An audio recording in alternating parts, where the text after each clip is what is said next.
Shalom peuple de Dieu, que Dieu vous bénisse, c'est votre frère Lino Koumoula avec le 7e saut. Je vous salue tous dans le nom du Seigneur Jésus-Christ.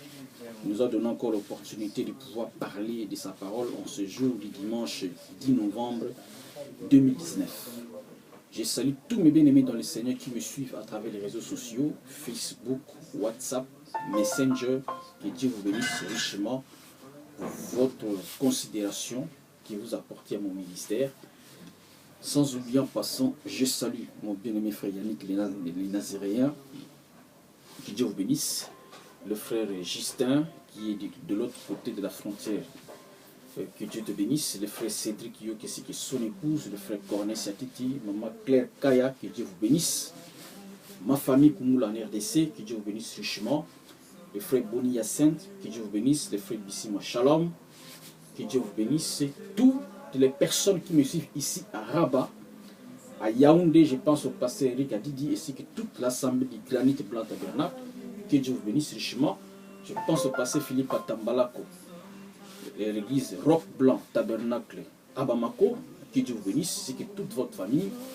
Que Dieu bénisse tous les peuples de Dieu disséminés à travers de la terre, ceux qui sont en France, qui me suivent, en Belgique, au Canada, aux États-Unis, en République démocratique du Congo, Congo-Brazzaville, Cameroun, Côte d'Ivoire, et ici au Maroc, particulièrement à Rabat, à Casa, Mohamedia, Fès, je pense au frère Dadi, que Dieu vous bénisse richement. Aujourd'hui, nous allons prendre une écriture dans le livre de Daniel, chapitre 2, versets 40 à 43. Daniel chapitre 2, versets 40 à 43, la Bible dit ceci. Il y aura un quatrième royaume fort comme du fer, de même que les fers brisent et rompent tout, il brisera et rompra tout, comme le fer met tout en pièces. Et comme tu as vu les pieds et les orteils en partie d'argile et de potier et en partie de fer, ce royaume sera divisé, mais il y aura en lui quelque chose de la force du fer, parce que tu as vu le fer mêlé avec l'argile. Et comme les doigts des pieds étaient en partie de fer et en partie d'argile, ce royaume sera en partie fort et en partie fragile. Tu as vu le fer mêlé avec l'argile, parce qu'ils se mêleront par des alliances humaines, mais ils ne seront point unis l'un à l'autre, de même que le fer ne s'allie point avec l'argile. Amen. Voilà, nous allons prier. Seigneur Jésus, je te rends grâce de nous accorder l'interprétation de ta parole, étant donné que nous sommes au temps de la fin. Nous prenons une écriture qui identifie exactement le temps de la fin. Seigneur, je suis un simple prédicateur, ministre de la parole, je m'écarte du chemin. Toi seul entre en action pour édifier chaque personne qui écoutera, Seigneur, ce message à travers cette petite vidéo que tu sortes de faire, dans le nom puissant de Jésus-Christ, qui est le même hier, aujourd'hui et toujours. Amen. Excusez-moi. Donc voilà, donc aujourd'hui, par la grâce de Dieu, nous allons parler, notre thème sera la dernière puissance mondiale, 2 points du fer mêlé avec de l'argile. Voilà, la dernière puissance mondiale, 2 points du fer mêlé avec l'argile. Voilà. Donc ici, lorsque nous lisons ce passage, ici, c'était les songes de Nebuchadnezzar. Nebuchadnezzar était le roi de Babylone, et c'est au temps de Nebuchadnezzar, c'est-à-dire à l'époque de l'Empire babylonien, que commence ce qu'on appelle dans la Bible les temps des nations. Dans Luc chapitre 21, versets 24 à 27, la Bible dit que Jérusalem tomberont sur le tranchant de l'épée, et Jérusalem sera foulée aux pieds des nations jusqu'à ce que les temps des nations soient accomplis, c'est-à-dire jusqu'à ce que la dispensation des nations soit terminée. Or, la dispensation des nations est exactement caractérisée par 4 empires, mais 4 empires des nations.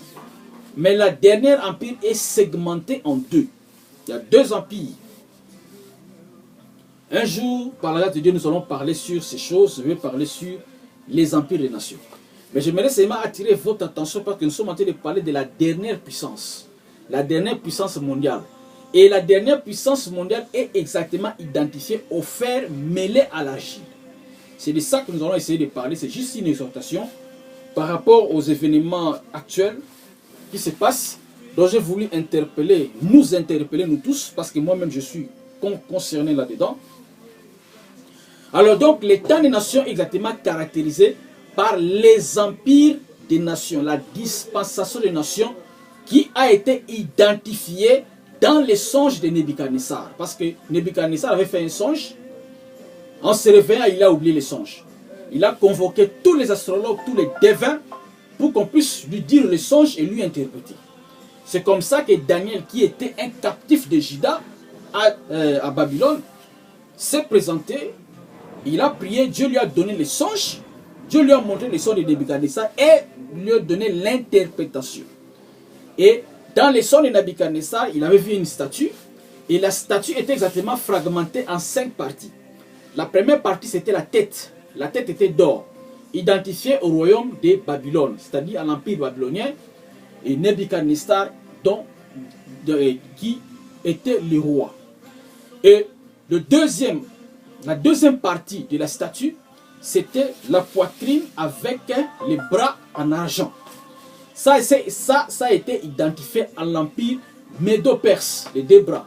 Vous voyez ça, en argent.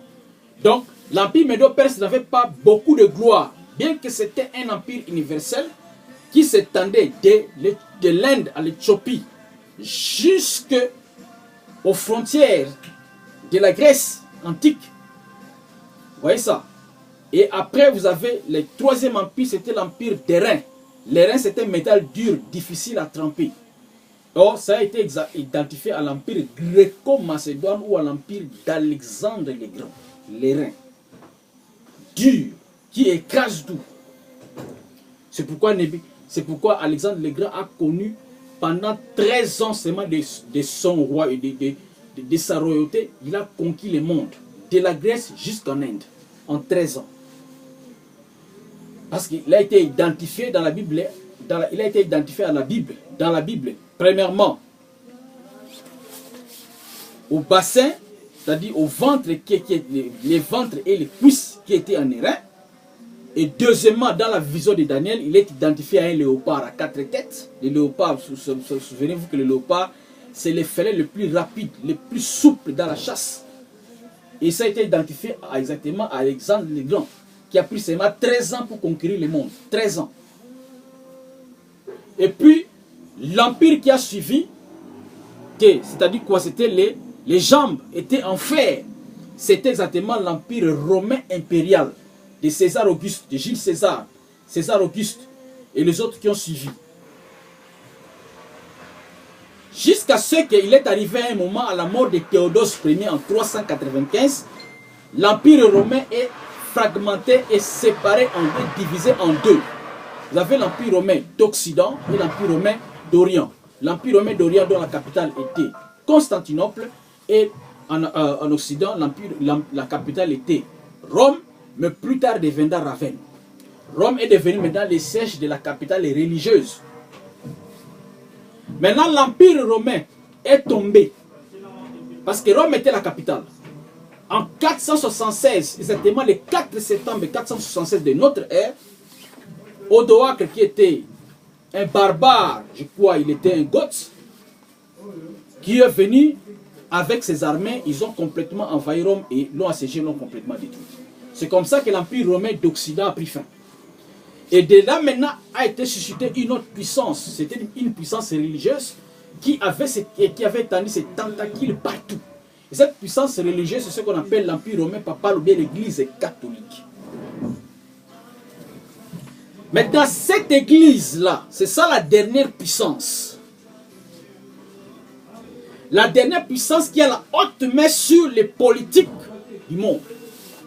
Toutes les nations de la terre font allégeance à l'église catholique, c'est-à-dire les 5 sièges dont nous reconnaissons, c'est Vatican.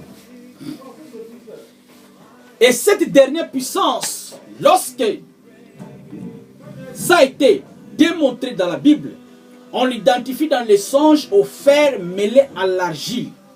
Or, le fer représente quoi? Je vais vous donner quelques applications du fer ainsi que de l'argile, sur le plan politique et puis sur le plan religieux. Parce qu'il faut toujours voir ce sens-là. Une écriture peut avoir une double application. Alors cette dernière puissance, lorsque nous lisons dans le verset 44, la Bible dit ceci: dans les temps de ce roi, le Dieu de cieux suscitera un royaume qui ne sera jamais détruit et qui ne passera point sous la domination de notre peuple. Il brisera et anéantira tout ce royaume et lui-même subsistera éternellement. Là maintenant il s'agit de la venue de la pierre de fête qui va venir écraser tout ce royaume, ça sera la venue du Tout-Puissant lui-même. Quand il viendra installer le nouveau royaume dont nous connaissons les Écritures, qui anéantira par la puissance du jugement dernier tout ce royaume, qui seront complètement disloqués, qui seront complètement anéantis. Ces impies seront jetés dans les temps de feu et de souffle. Alors cette dernière puissance, sur le plan politique, aujourd'hui, quand nous voyons, revenons un peu en arrière, avec l'Empire romain d'Occident et d'Orient. L'Empire romain d'Occident et d'Orient ont cessé d'exister. Parce que les Byzances, c'est-à-dire l'Empire romain d'Orient qui est devenu plus tard l'Empire byzantin, a pris fin en 1453. Mais cet esprit de l'Occident et d'Orient sont restés. Jusqu'à ce que nous arrivons au XXe siècle, on a vu encore, c'est-à-dire cette dernière puissance s'est dessinée sous deux blocs. Vous avez le bloc occidental, dirigé par les États-Unis d'Amérique, ainsi que tous les pays qui font partie de l'OTAN, l'Alliance de l'Atlantique Nord. Vous avez la France là-dedans, vous avez la Grande-Bretagne, vous avez l'Autriche, l'Allemagne. L'Allemagne, avant, c'était d'abord l'Allemagne de l'Ouest, la RFA. Parce que la RDA, qui était l'Allemagne de l'Est, était dans l'autre bloc. En 1940, après la Seconde Guerre mondiale, lorsque la Seconde Guerre mondiale s'est terminée exactement le 16 septembre, lorsque les Japonais ont signé l'armistice, ont signé la reddition, et demain, ça sera le 11 novembre 1918. Souvenez-vous que la Première Guerre mondiale a pris fin le 11 novembre 1918 à 11h11. Ça a été la dernière coup de feu. Et dans la Bible, souvenez-vous, lorsque Jésus-Christ a donné les paraboles, il a parlé des ouvriers de la 11e heure, qui doivent recevoir le même salaire que les ouvriers de la 3e heure, de la 6e heure, de la 9e heure. Or, dans les paraboles de Jésus, le temps de la fin est identifié exactement à la parabole des ouvriers de la 11e heure. Or, les ouvriers de la 11e heure, quand est-ce que sonne le moment où cette partie de la parabole des ouvriers de la 11e heure s'accomplit? C'est exactement le 11 novembre 1918, lorsque la Première Guerre mondiale a pris fin. C'est là que maintenant Dieu a commencé à appeler deux peuples particuliers, l'épouse des nations ainsi que les Juifs rachetés, identifiés dans la Bible en symbole par les 144 000. C'est là que commence maintenant l'appel de ces deux peuples. Je suscite dans les nations un prophète qui doit accomplir les promesses de Malachie chapitre 4, qui doit appeler l'épouse à sortir des systèmes organisés, à sortir des dénominations pour venir s'abriter dans la parole. Et en même temps, surnaturellement, il appelle aussi les Juifs, les 144 000, à sortir de leur tradition pour rejoindre le camp du Messie. Ça, c'est un grand mystère. Donc, nous sommes, depuis 1918, le 11 novembre 1918 à 11h11, a sonné l'heure de l'accomplissement de la parabole, de l'appel des ouvriers de la 11e heure, qui doivent recevoir le même salaire que les autres. C'est-à-dire, quel salaire? C'est de recevoir le même Saint-Esprit. C'est ça, le salaire. Le même Saint-Esprit que les apôtres, qui étaient identifiés aux ouvriers de la 3e heure, avaient reçu. Après a suivi la génération des pères prénicéens. Et puis il y a eu les réformateurs. Vous voyez ça, qui sont les ouvriers de la 9e heure. Les pères prénicéens, eux, sont les ouvriers de la 6e heure. 3e heure, il s'agit des apôtres. Vous voyez ça? Les apôtres, ainsi que ceux qui étaient avant Nicée. Maintenant, ceux qui sont venus après Nicée, ce sont les ouvriers de la 6e heure. C'est-à-dire exactement là des Thyatire. Et puis lorsqu'on entre dans l'âge des réformateurs, l'âge des Sardes de Philadelphie, là ce sont les ouvriers de la 9e heure qui reçoivent le même Saint-Esprit. Et puis maintenant, lorsqu'on entre dans le dernier de l'église, c'est là maintenant que Dieu appelle les ouvriers de la 11e heure à recevoir le même salaire. C'est-à-dire le même Saint-Esprit. Alors maintenant, c'est au temps de la dernière puissance. La dernière puissance qui doit être anéantie, que cet appel est exactement effectué. Parce que Dieu va détruire ces nations que nous connaissons. Ces grandes puissances. Donc comme je le disais, de deux pieds, les jambes, c'est deux. Donc, et c'est identifié exactement à l'Occident et à l'Orient. Depuis le XXe siècle, l'Occident est dirigé par les États-Unis dans une alliance qu'on appelle l'Alliance de l'Atlantique Nord, l'OTAN, qui a été créée le 4 avril 1949. C'était pour faire front au bloc soviétique, l'URSS, l'Union des républiques socialistes soviétiques. Et en 1955, Khrouchtchev, qui était le président de l'Empire soviétique, a décidé de créer une autre alliance qu'on appelait le Pacte de Varsovie, qui a impliqué tous les pays qui étaient dans l'Europe de l'Est. Il y a la République démocratique d'Allemagne, il y a la Tchécoslovaquie, il y a la Pologne, il y a la Grèce, et puis vous avez l'URSS lui-même, c'est-à-dire tous les pays, la Bulgarie, la Yougoslavie, tous ces pays-là qui faisaient partie du bloc de l'Est sont entrés dans un autre pacte qu'on appelait le pacte de Varsovie qui a été créé en 1955. Maintenant, ces deux blocs étaient en conflit, c'est ce qu'on appelait la guerre froide. Or, la Bible dit quoi? Que cette dernière puissance, c'est-à-dire ils vont se mêler maintenant par des alliances humaines. Sur le plan politique, les alliances c'est quoi? C'est la diplomatie. Ils ont chacun des ambassades. L'URSS avait l'ambassade des États-Unis à l'époque de la guerre froide.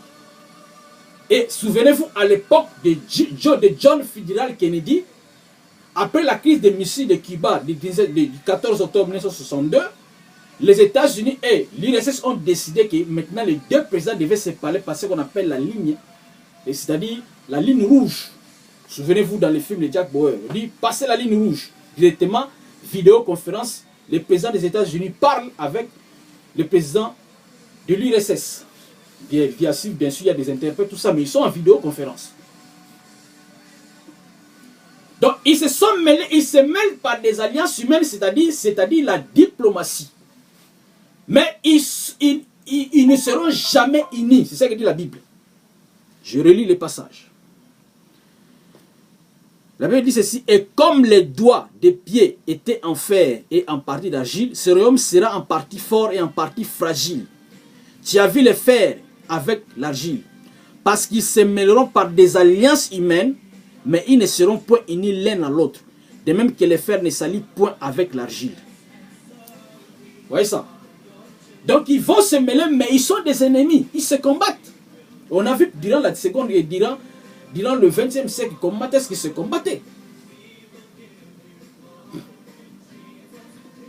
L'Union soviétique a soutenu la révolution cubaine, menée par Fidel Castro, Che Guevara et les autres.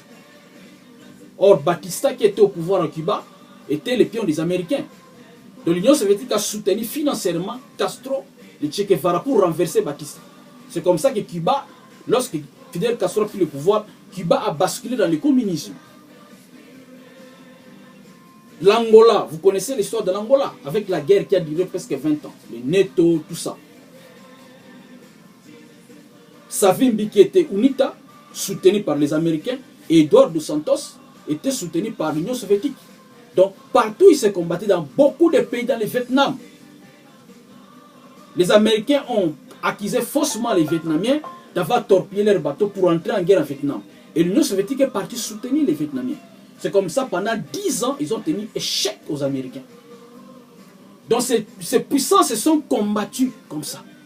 Malgré qu'il y avait toute la diplomatie qui pouvait exister, mais ils n'étaient jamais unis.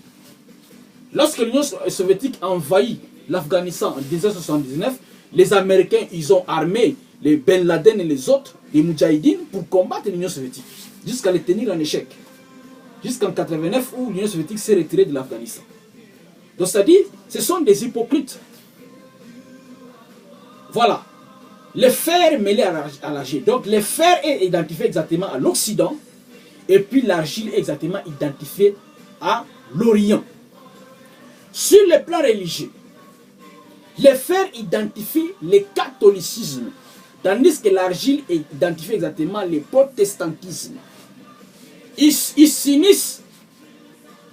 Leur alliance, c'est quoi? C'est ce qu'on appelle les conseils écuméniques des églises. Mais en réalité, ils ne sont pas. Chacun a sa doctrine. Mais dans le cadre de l'écuménisme, ils s'unissent.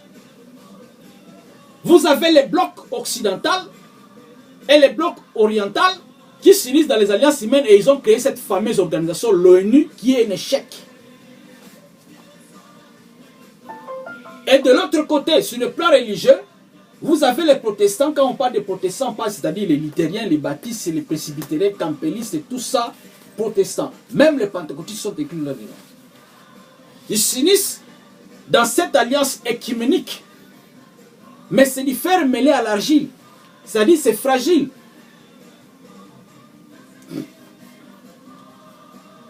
Et c'est là la dernière puissance qui va être anéantie par la venue du Créateur.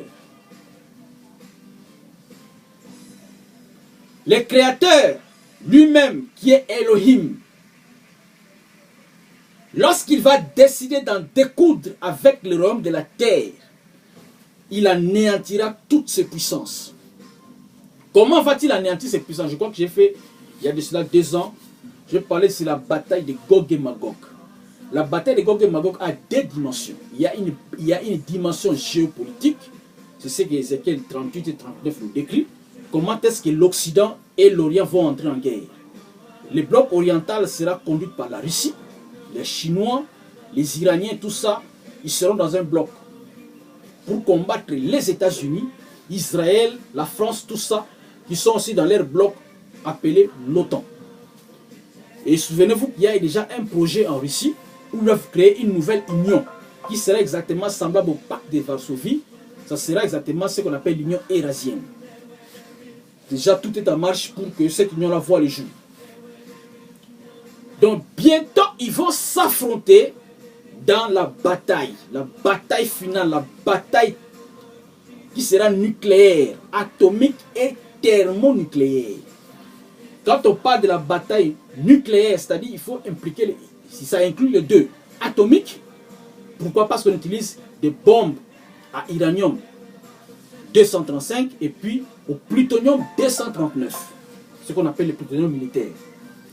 Et puis les bombes thermonucléaires sont exactement les bombes à hydrogène. Sans oublier, pour accomplir le coupe et le fléau d'Apocalypse chapitre 16, ces nations vont aussi utiliser une autre arme qu'on appelle les bombes bactériologiques.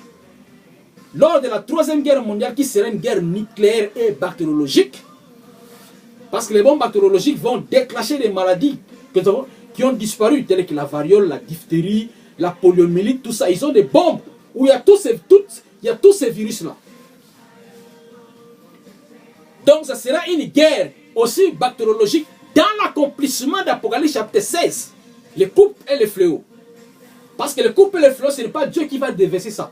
Ce sont les armes bactériologiques de ces gens. Quand ils vont se larguer, c'est là qui va déclencher ces fléaux. Ça, c'est la dimension géopolitique de la bataille de Gog et Magog. Maintenant, la dimension spirituelle, où Dieu lui-même maintenant va anéantir les gens, c'est Apocalypse 20, verset 8 à 10. C'est là l'autre dimension. Ces gens qui viennent de s'anéantir lors de la guerre nucléaire, qui va bientôt se déclencher, on ne sait pas quand, mais lorsqu'on voit déjà, ça sent déjà mauvais.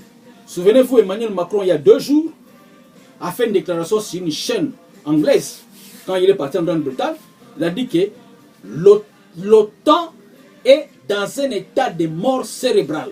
Qu'est-ce que ça veut dire?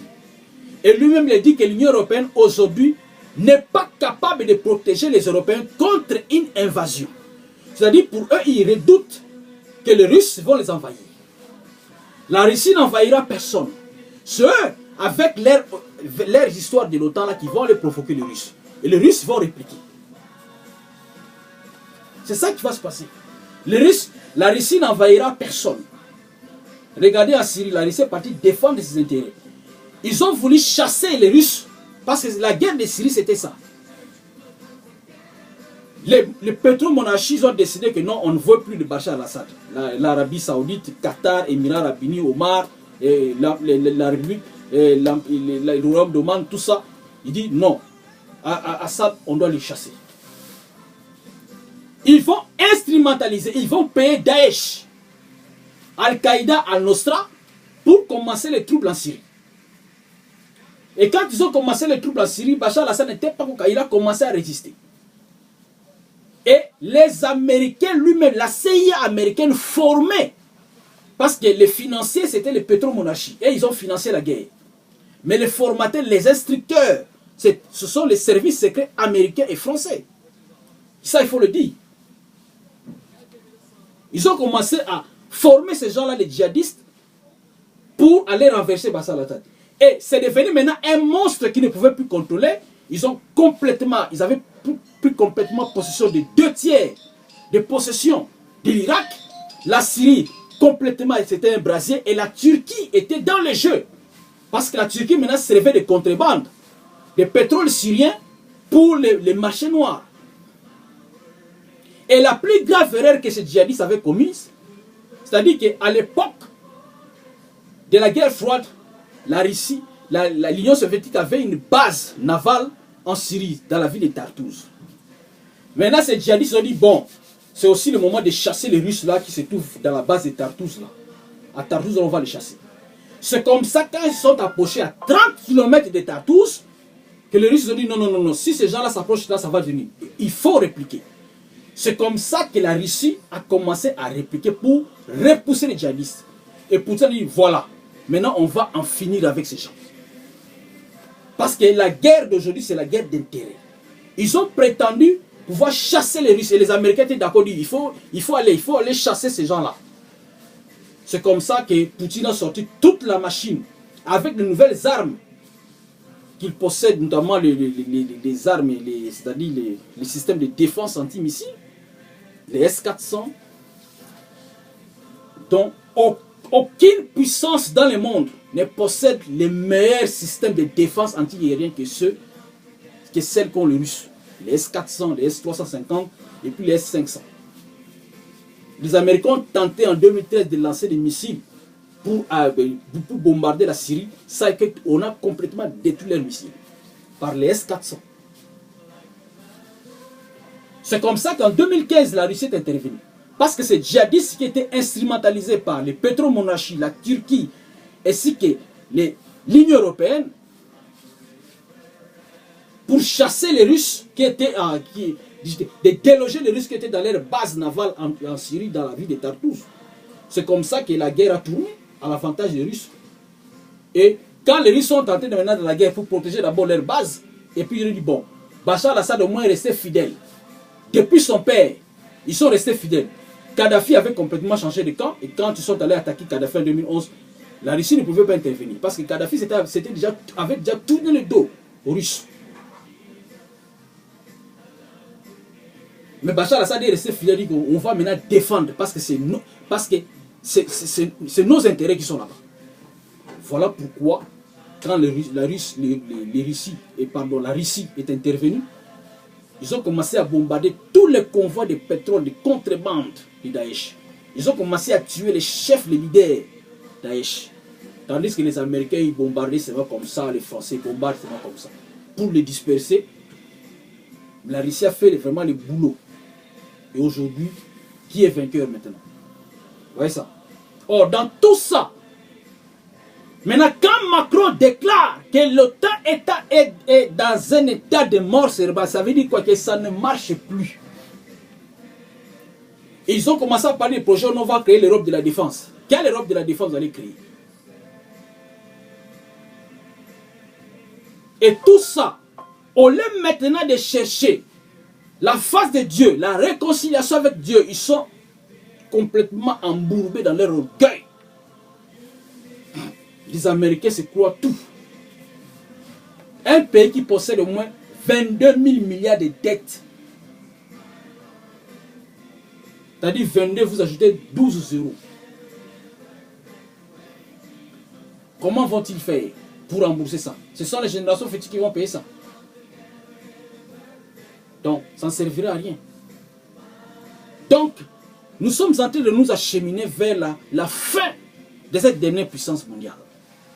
Cette dernière puissance mondiale qui est incarnée exactement par la puissance suprême qui contrôle toutes ces nations-là, c'est Vatican.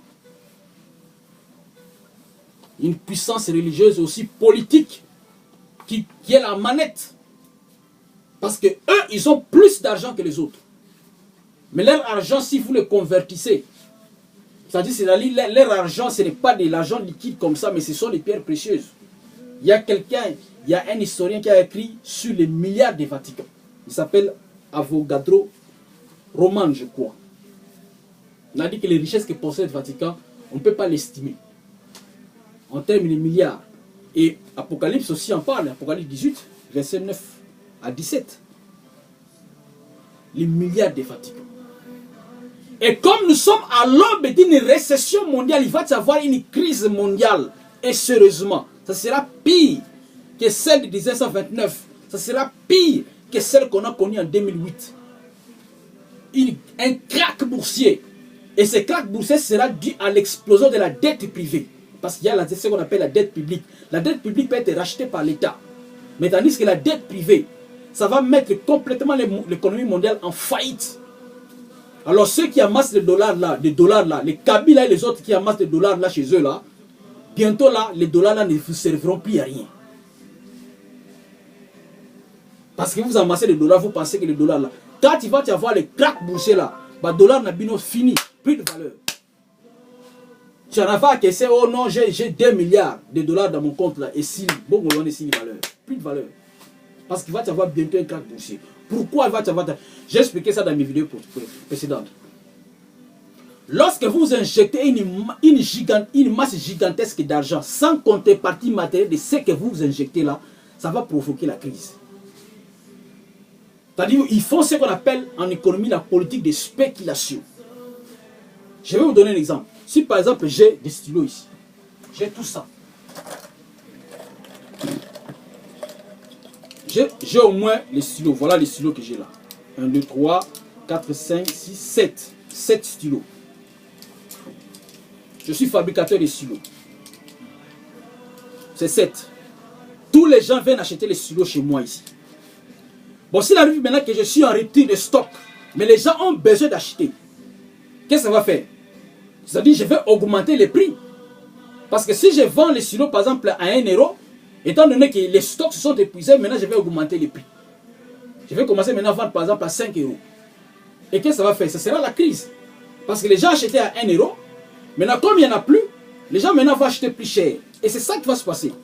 Les Américains qui sont censés être la réserve mondiale, comme ils n'ont plus la contrepartie matérielle de l'argent, de la masse gigantesque d'argent qu'ils sont en train d'injecter sur le marché financier, souvenez-vous que les Américains impriment par mois 85 milliards de billets de banque.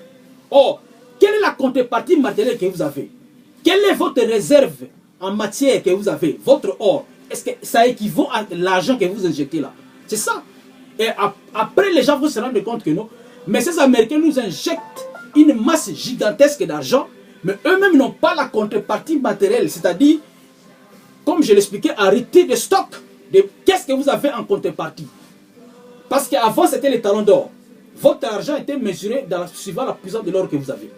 Maintenant, la masse gigantesque là, les 85 milliards là que vous injectez là sur le marché, depuis 2003, par mois, 85 milliards, 85, imaginez depuis 2003 jusqu'à aujourd'hui. Donc, vous vous retrouvez avec beaucoup d'argent sur le marché, mais quelle est la contrepartie matérielle? Quand on parle de la contrepartie matérielle, ça dit c'est l'or. Est-ce que l'or que vous avez là équivaut à la valeur de cet argent que vous injectez dans les marchés là? C'est ça qui va provoquer la crise. Voilà pourquoi les Russes et les Chinois, ils ont décidé que leur monnaie de réserve, ça ne sera plus le dollar. Parce qu'ils ont compris que si le dollar, ça explose, c'est fini. Les économies sont par terre. Voilà pourquoi les Chinois, depuis lors, achètent de l'or. Les Russes aussi, ils font maintenant des échanges, tout en se servant de l'or comme étalon. Et quand il va y avoir ce crack boursier, les nations seront complètement fauchées. C'est là que le Vatican va intervenir. dit que moi j'ai les dépôts. J'ai les dépôts, je vais vous aider. Mais ça sera maintenant là où ça va provoquer la crise. Parce qu'il va proposer une solution. Les gens vont dire, ah bon, comme Vatican a des réserves précieuses là, ça va, on va aller chez lui. Mais quand il va commencer à favoriser les Occidentaux, et les Orientaux vont se dire, mais attention, toi tu favorises les autres là et nous autres ici. Ça va éclater. Les gens vont dire que cet homme là, il est en train de spéculer là. Où est-ce qu'il ramasse ces informations là? Mais vérifiez. Makamona Zoro, ce n'est pas des bobards. Parce qu'on fait des recherches, on vérifie, on s'informe. La crise financière là est ressentie peut-être pour 2024, 2025, on ne sait pas. Mais d'autres disent même l'année prochaine là, la crise peut éclater. Donc on ne sait pas exactement quand est-ce que cette crise. Et pour moi, c'est un des signes avant-coureurs avant que la bataille de Gog et Magog ne se déclenche.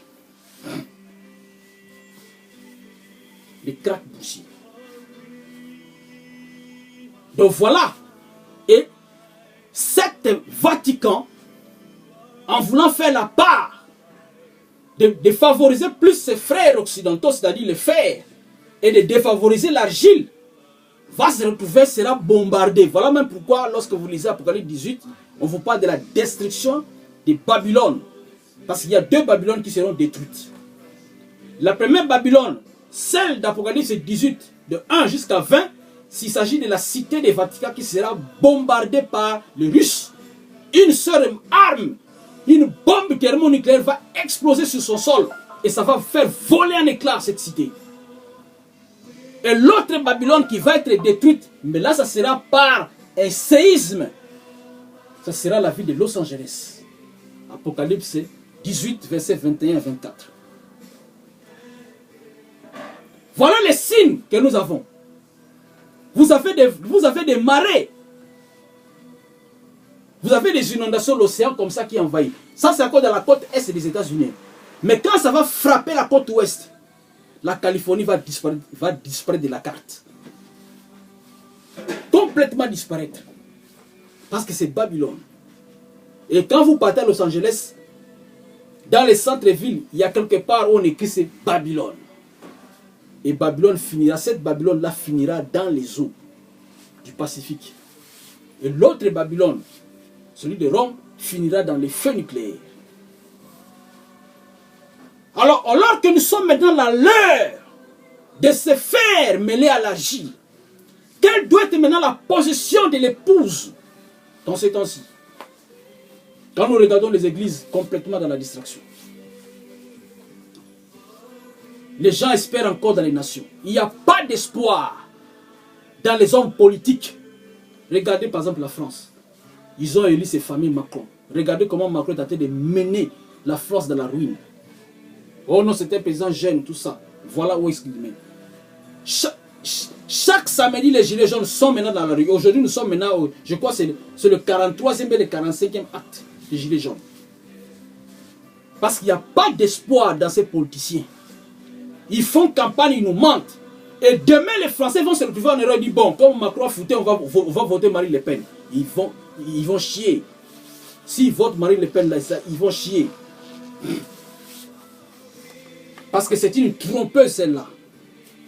Elle va venir déchaîner sa colère contre les immigrés, déchaîner sa colère contre les populations, les Français d'origine maghrébine qui sont là. Il va supprimer les droits du sol pour les droits du sang, beaucoup de choses. Et elle servira l'oligarchie. Et les Français se rendront compte qu'on a voté pire que Macron. Donc si les Français commettent l'erreur là d'aller voter Marine Le Pen en 2022 là, eh bien, ils vont pleurer à larmes chaudes. Parce que cette femme-là va les rapporter l'apocalypse. Il n'y a pas d'espoir. Et aux États-Unis, on tenté de voir. Regardez Trump.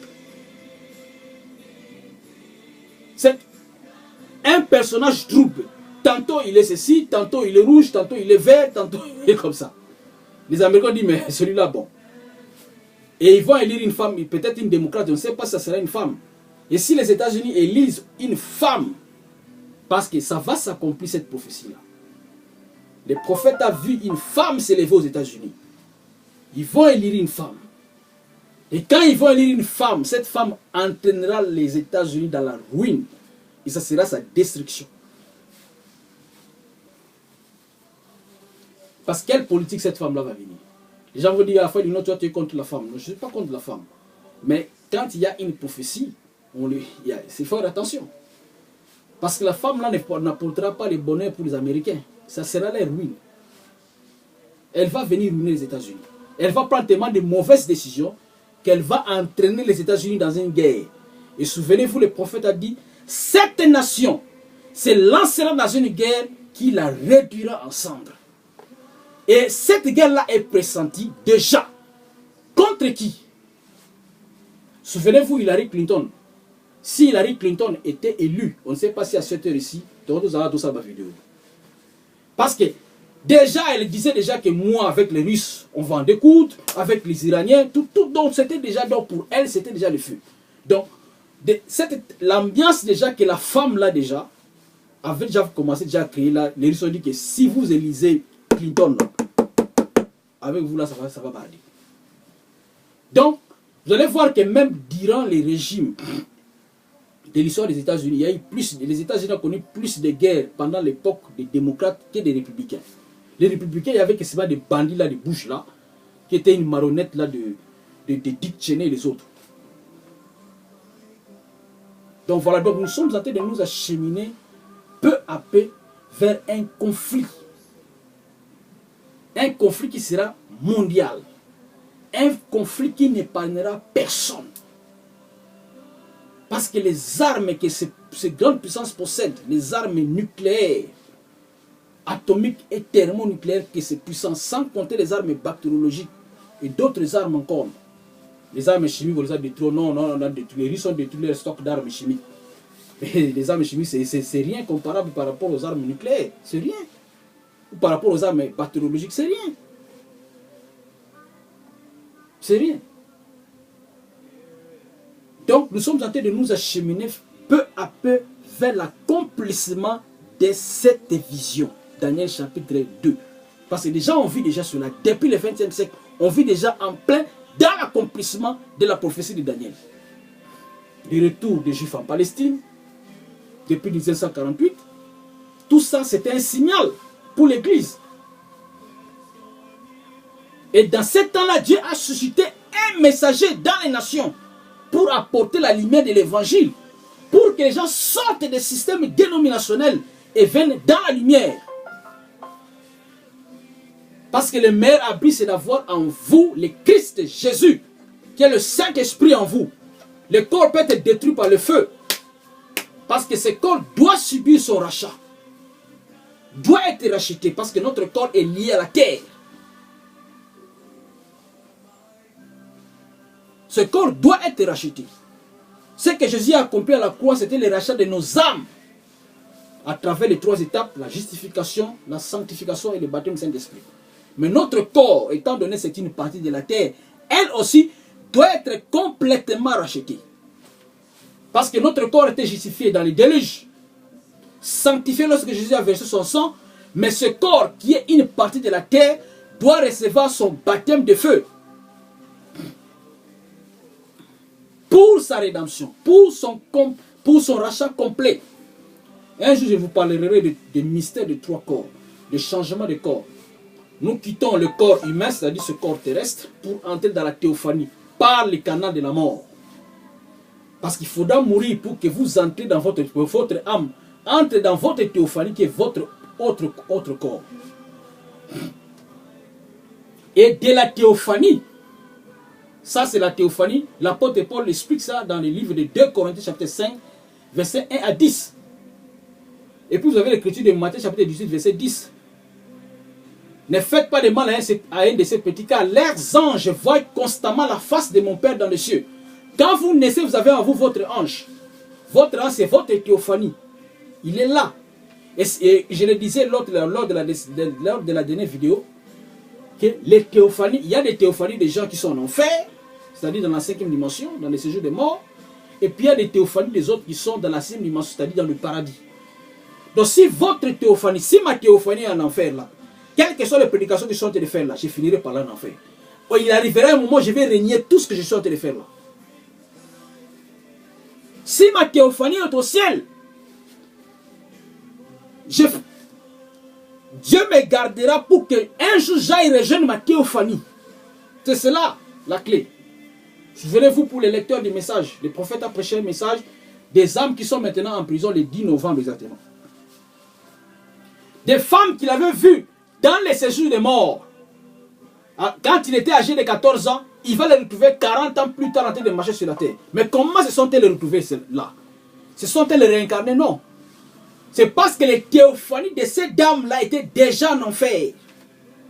Alors que sur la terre, elles n'étaient pas encore nées. Je vais vous expliquer un jour ce mystère-là. Des anges déchus et tout. Comment est-ce que les prophètes les relient avec des âmes qui sont maintenant en prison? Donc voilà là où nous sommes en train de nous retrouver. Et ces impies, ces puissances seront complètement, lorsqu'ils vont s'auto-détruire dans la bataille géopolitique qui est la bataille de Gog et Magog, une bataille qui sera nucléaire, c'est-à-dire atomique, thermonucléaire et bactériologique, ils vont se retrouver dans leurs âmes. Ils vont se dire que les membres de l'épouse sont dans la sécurité, dans la grande théophanie, la cité. Lisez Apocalypse chapitre 20. Satan va convaincre ces gens-là qui viennent de se détruire lors de la Troisième Guerre mondiale d'aller combattre les camps des saints, de ceux qui sont dans la sécurité, ceux qui avaient reçu le véritable baptême du Saint-Esprit.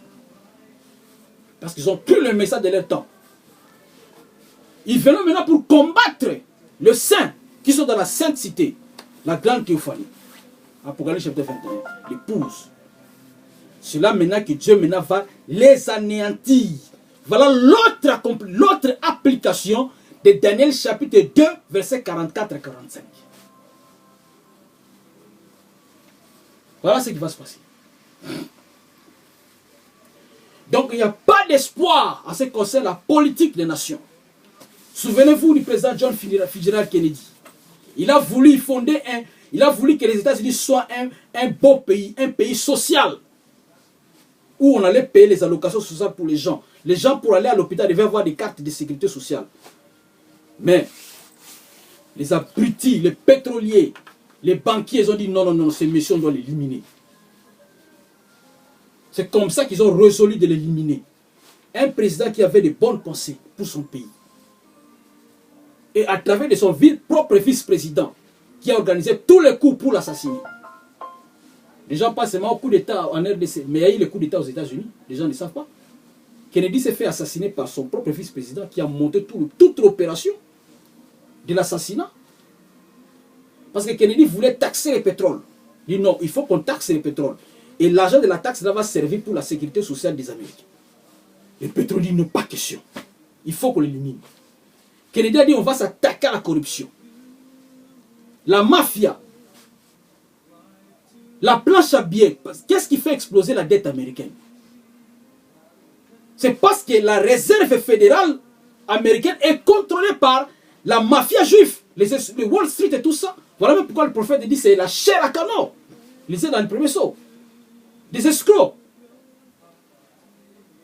Et vous trouvez des prédicateurs dans ce message qui dit oh non, on va payer pour Netanyahou. Ce sont des escrocs. Parce que quand on parle des véritables juifs, ce ne sont pas des Netanyahou. Ça, ce sont les sectaires qui veulent verser le sang des gens. Ce n'est pas pour ceux-là qu'on doit prier. C'est pour les véritables qui ne se souillent pas avec les systèmes dénominationnels, les sectes, tels que les cabales juifs et les autres. C'est cela les véritables rachetés d'Israël.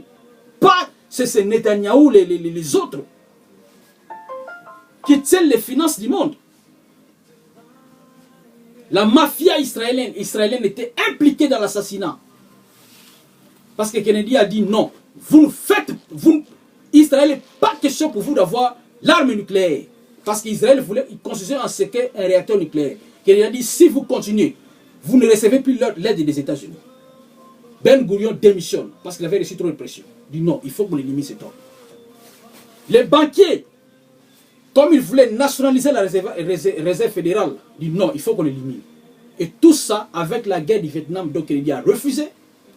Tout ça, et comme il avait un vice-président qui s'appelait Lyndon Johnson, qui était un mafieux, il dit bon, je vais organiser toute l'opération. Et le 23 mai 1963, C'est là où on a décidé de la mort de Kennedy. Et le 22 novembre, il est assassiné. Après avoir attenté 2 fois. La première tentative, c'était dans la ville de Tampa, en Floride. Mais là, il y avait la mafia italienne qui devait organiser cette opération de l'assassinat. Mais ça a capoté. Deuxième attentat, le 18 novembre à Chicago. Les gens déjà qu'on avait déjà identifiés par la police, parce qu'ils avaient engagé les gens, ils avaient engagé aussi des gens de la mafia cubaine pour participer à l'opération. Et dans chaque attentat qu'ils avaient préparé, il y avait ce qu'on appelait un pigeon, c'est-à-dire celui qu'on allait faire porter le chapeau. Et à Dallas, celui qui a été programmé pour faire porter le chapeau, qui est celui qui allait assassiner, c'est Lee Oswald. Lee Oswald qui ne connaissait même pas. Lui était seulement là, on l'avait pris, bon, toi, on va t'engager comme tu seras comme un communiste, tu vas faire la publicité des journaux communistes et tout ça. Mais lui-même ne savait pas, en réalité, qu'il allait participer à l'assassinat du président des États-Unis, de Kennedy. Et c'est comme ça qu'arrive le jour. Comme l'attentat de Tampa a échoué, l'attentat de Chicago avait échoué, le 22 novembre à Texas. Kennedy, on le signale que non, ça ne va pas. À Dallas, on entend déjà des rumeurs qu'ils veulent en découdre avec toi. Lui, comme il était aussi un peu orgueilleux, là, têtu, il dit non, non, non, non. Moi, je suis le fils de... Vous savez que son père, c'est celui qui a redressé les États-Unis après 1933. Celui qui a relevé les défis. Parce que Roosevelt l'avait engagé comme étant le chef du trésor. Il dit non, moi, mon père était riche, tout ça, bon, ils ne vont rien me faire, tout. Et il arrive, avertissement, c'est quoi pour Frère Branham a prêché le message, avertissement puis jugement. Il a été averti que si tu pars à Texas, là, ça va mal finir pour toi. Mais il a dit non, ils ne vont rien me faire. Il part, il s'est fait piquer. Je vais lire une déclaration dans le message se tourner vers le nord. Par rapport toujours au président Kennedy. Écoutez ce que dit le message. Le prophète dit ceci.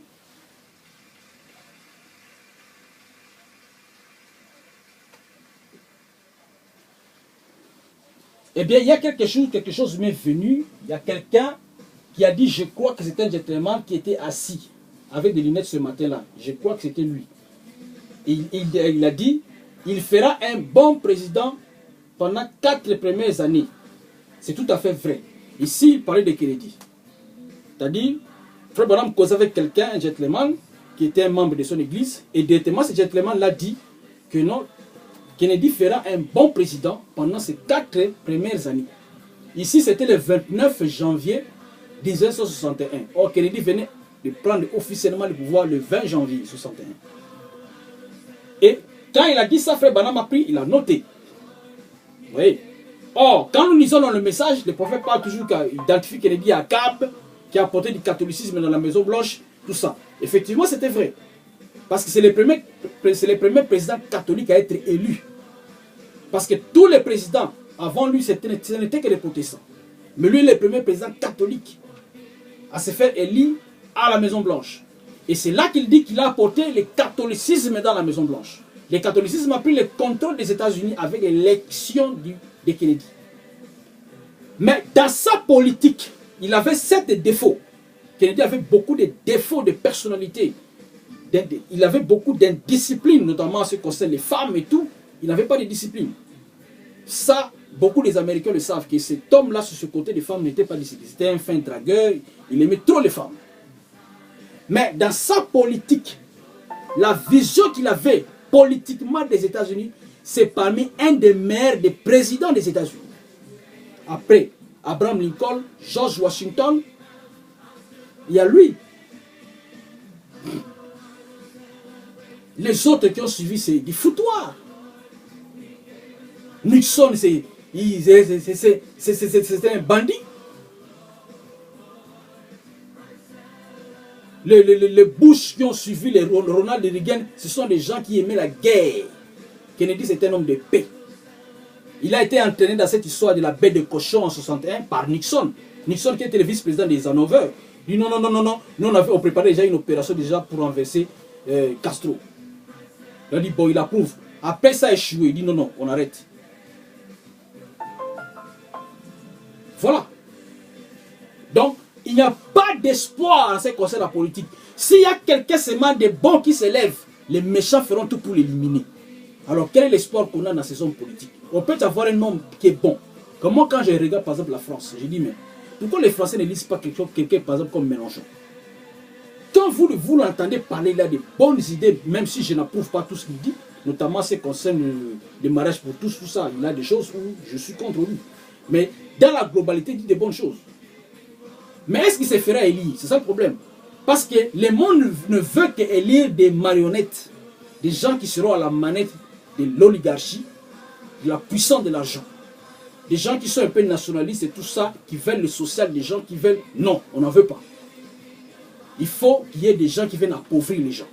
Et Macron est en train d'amener la France exactement comme aux États-Unis. Parce qu'aux États-Unis, le social, il faut oublier, hein, il faut partir dans des associations spécialisées pour bénéficier des services sociaux et tout. Aux États-Unis, c'est votre carte bancaire qui va parler.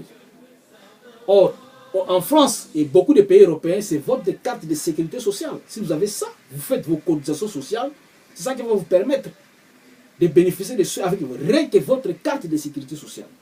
Mais Macron veut détruire tout ça pour que ça devienne comme les États-Unis où ça sera votre fric qui va parler.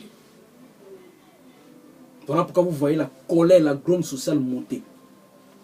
Pas seulement en France, dans beaucoup de pays, en Chili, en Équateur, au Liban, en Irak. Nous sommes dans l'espoir d'attendre un jour qu'il va y avoir aussi un véritable printemps africain.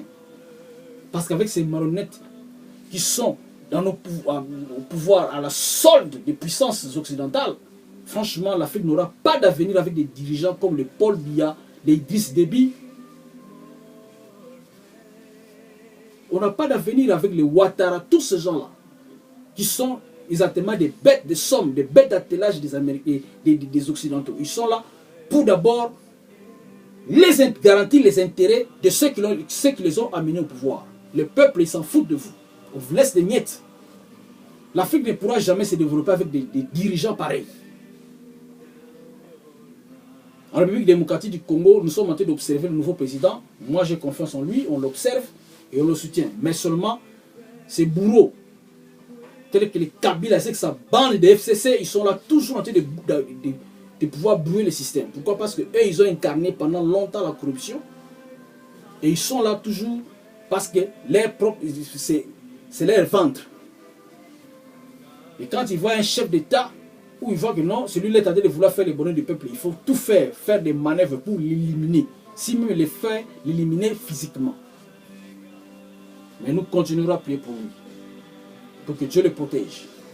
Même si ce monde est appelé à déchoir, même si ce monde est appelé à s'auto-détruire, mais tant que nous avons encore ce souffle de vie et que ces nations existent, nous devons aussi militer, nous battre pour que les nations progressent, même si nous savons que ces nations, leur durée de vie, ce n'est plus pour longtemps. Même si nous savons cela. Cela ne veut pas dire, bon, comme le monde va se détruire là, bon, mon amour pour la partie c'est fini. Non, je continuerai à aimer mon pays, je continuerai à étudier pour investir dans mon pays, et le jour où la fin va sonner, eh bien, j'irai au ciel pour rejoindre mon Créateur. C'est ça le problème. Donc, tant que nous avons encore ce souffle de vie, nous devons continuer à aimer d'abord, premièrement, la parole de Dieu. Aimer Dieu. Aimez sa parole. Et deuxièmement, aimez votre famille. Aimez-vous vous-même. Quand quelqu'un vous le voyez en train de fumer du chanvre, il ne s'aime pas à l'iniquité.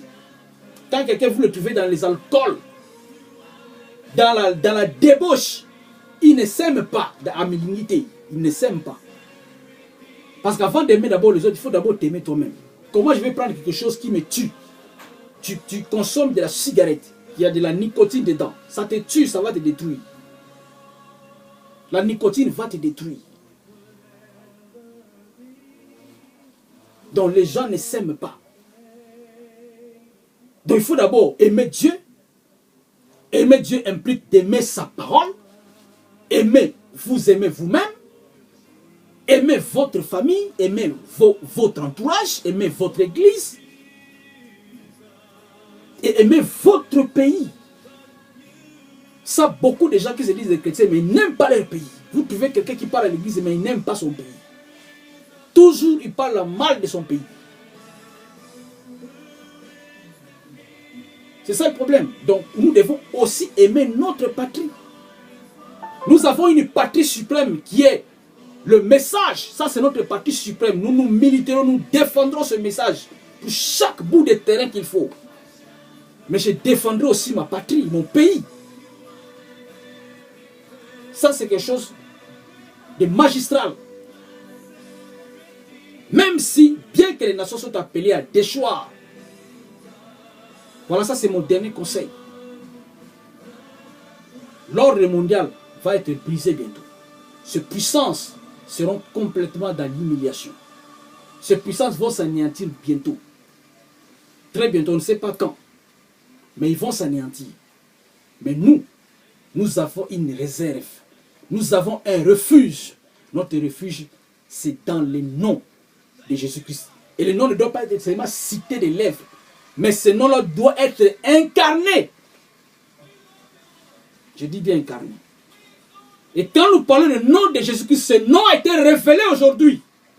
Dans ce message que nous croyons. Le message du temps de la fin. Cette promesse.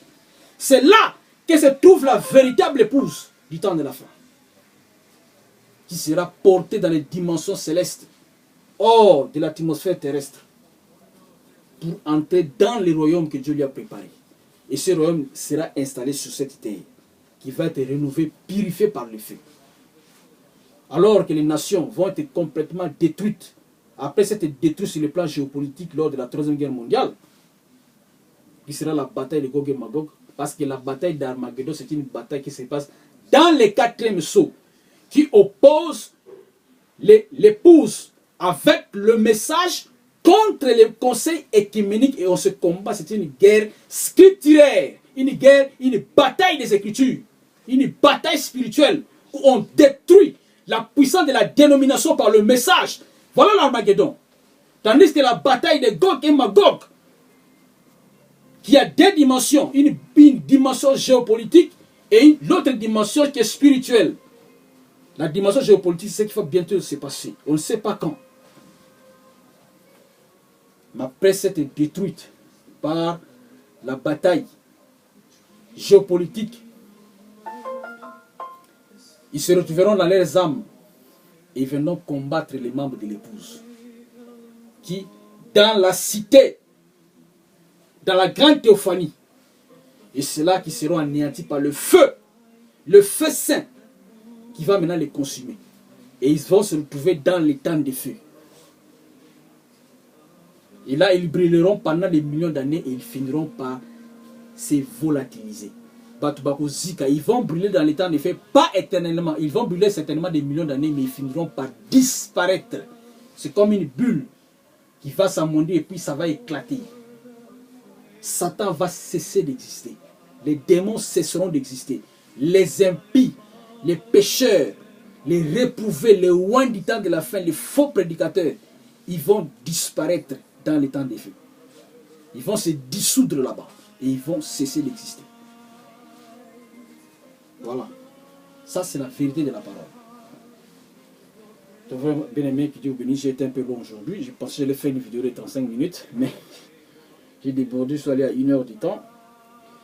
Que Dieu vous bénisse. C'était votre frère. Pour ceux qui ont des questions, ne manquez pas à les formuler et puis à m'écrire sur Facebook. Je tenterai de répondre parce que j'ai dit parler un peu de beaucoup de choses. Gog et Magog, Armageddon, un peu, et puis bon. Voilà. Donc c'est ça le message du temps de la fin. Que Dieu vous bénisse. C'était votre frère Lino avec le 7e sceau. Je salue tous mes bien-aimés dans le Seigneur. Vraiment, le frère Yannick, que Dieu te bénisse richement. Maman Claire, que Dieu te bénisse. Le pasteur Madiata, que Dieu te bénisse.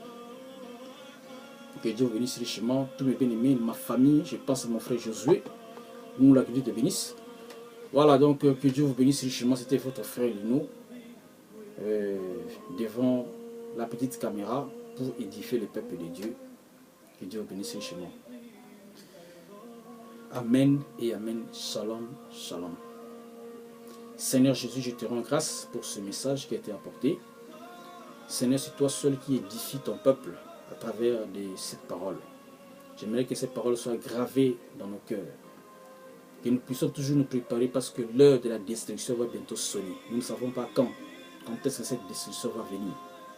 Mais seulement j'aimerais que nos âmes, Seigneur Jésus-Christ, pour ceux des croyants, ô Dieu le Père, Seigneur Jésus-Christ, ô Dieu, puissent se retrouver dans la sûreté, tout en ayant, Seigneur, que c'est le vrai sceau de Dieu, le Saint-Esprit, ô Dieu.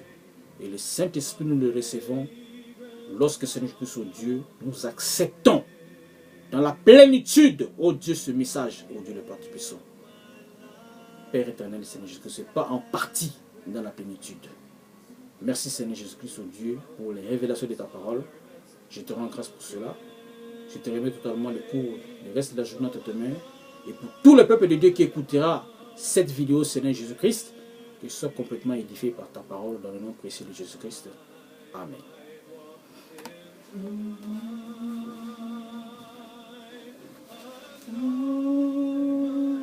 Oh yes. Amen. Amen.